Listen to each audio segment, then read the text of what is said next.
With the resounding critical and commercial success of Monster Hunter World, it's almost guaranteed we will see a sequel in the next few years to this smash hit from Capcom. I realize we are not quite done with the planned downloadable content for the current Monster Hunter World, but it's unlikely we will see much changes to some of these overall mechanics because many would need to be rebuilt from the ground up. Here are my 6 hopeful changes for Monster Hunter World 2.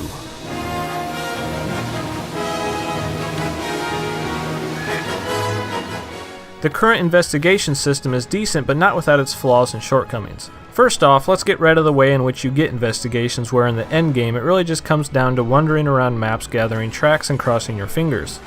I think the investigations should replace daily quests and have a randomized set of about 10 or so a day.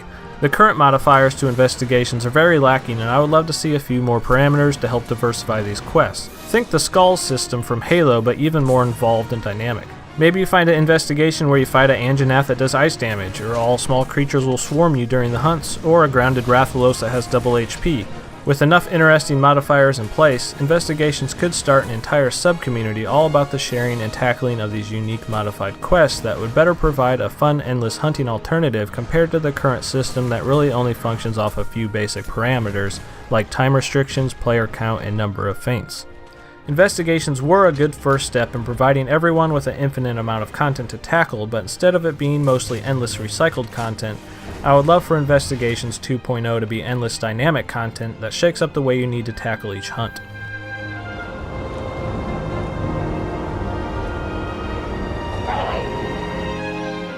Monster Hunter World for some reason feels incredibly lonely a lot, and it shouldn't.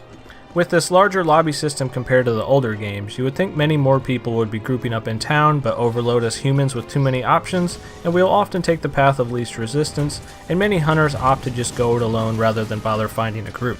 I often felt more camaraderie with my random hunting groups in the 3DS incarnations with a very basic 4-player lobby system, rather than this more dynamic, larger lobby system that has an incredibly low join rate on posted quests. The SOS flares work well enough, but it's silly to need to wait around 5 or so minutes during a hunt while the timer ticks down to effectively get a group of 4 hunters going. The current gathering hub was almost a step in the right direction, but instead of it being some weird place where you have to go to with a loading screen, the entire town itself should be the social space, and every hunter of that lobby should be seen running around that town with no need to enter a different area. I think this would foster a healthier community that would feel more willing to tackle things together and more eagerly anticipate their fellow hunters posting quests for them to join.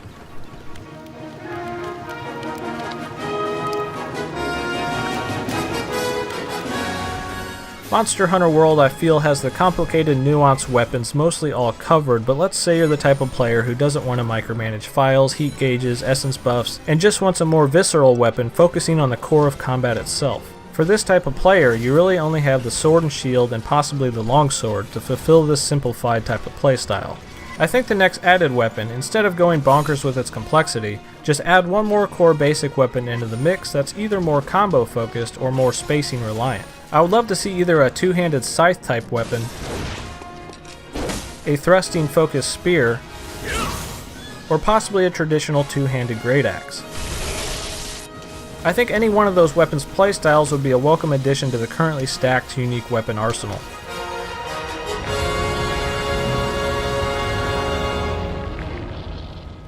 So you just farmed for hours and hours and you have your most perfect build of all time complete, and the combination of armor you had to use to get those skills sadly looks like this. How often does that happen for you, where you love the idea of your skill set, but man, it makes you look ugly with those weird pieces clipping through weapons or things just not matching at all? I would like to see an armor sacrifice system put in place that would act as a cosmetic modifier to your armor. Now before you cry blasphemy, hear me out.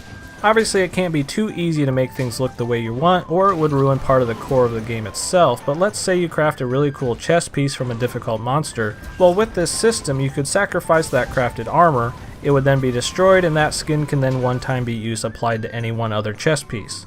So in theory, people that want to look a certain way would technically have to do much more work than a hunter not using this system, because the other player would not only have to still earn and craft the armor they want to sacrifice, but every single time they want to apply it to something new, they would need to go out and work for it each time.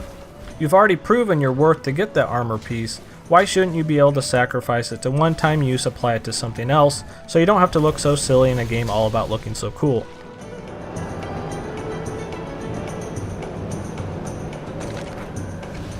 This is personally my largest hope for Monster Hunter World 2 and something that I wish all games all about grinding for loot to kill stuff for better loot would incorporate.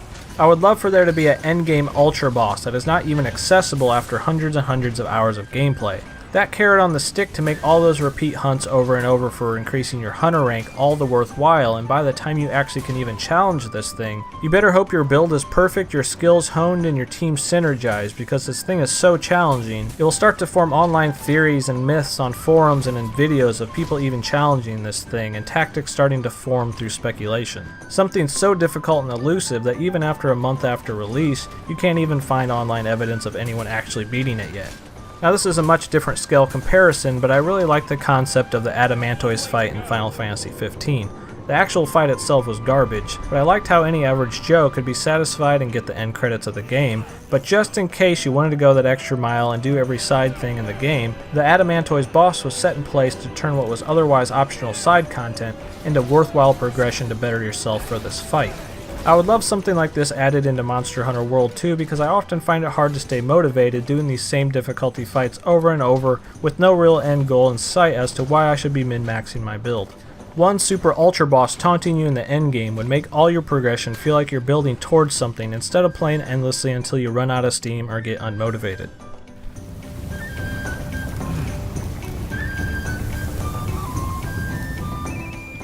This edition is all about making the enemy AI more interesting, dynamic, and uniquely challenging. I would love to see a sliding scale ferocity meter that dictates various tweaks to the monster's behavior like aggression level, speed of attacks, and general overall challenge that would have you actually intimidated when you see a 97% ferocity level monster.